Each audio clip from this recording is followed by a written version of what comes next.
আজকে মোহাম্মদ আব্বাসের ফাঁসির দণ্ডাদেশ ঘোষণা করার মধ্য দিয়ে আমরা খুব আশাবাদী যে আমাদের ডাক্তার বোনেরও বিচার হবে।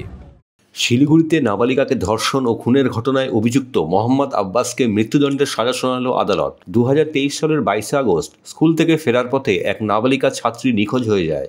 এরপর সেই ছাত্রীর রক্তাক্ত দেহ উদ্ধার করে পুলিশ।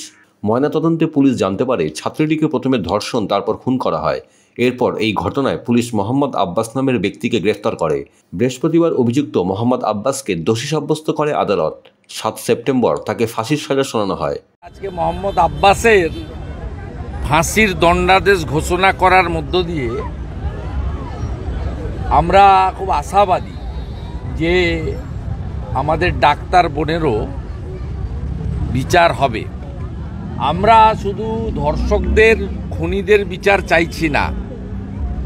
যেহেতু সরকারি হসপিটালে সরকারের বদান্যতায় ধর্ষণ খুন হয়েছে, চক্রান্তকারী, তথ্য লোপাটকারী এবং কর্তব্যে যারা গাফিলতি করেছে তাদেরও ক্যাপিটাল পানিশমেন্ট হোক, এটা চাই।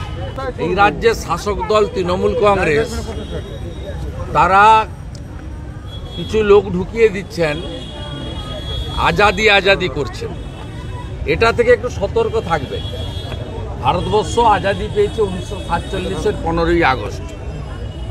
কোনো মাকুমুল বা সেকু মাকু যাদবপুরের চাষ করা পার্টি যারা ভারতবর্ষের সংবিধান মানে না, বন্দে মাতরম উচ্চারণ করে না, জাতীয় সঙ্গীত গাইতে যাদের অসুবিধা হয়, জাতীয় পতাকা থেকে যারা দূরে থাকেন ও নির্বাচন এলে বলেন নো ভোট টু মোদি, তাদের থেকে একটু সতর্ক থাকবেন। এই কর্মসূচির মধ্যে ঢুকে আজাদি আজাদি করছে। আজাদি তো আমাদের দিয়ে গেছেন 47-এ স্বাধীনতা সংগ্রামীরা। ব্যুরো রিপোর্ট, খবর সীমাহীন।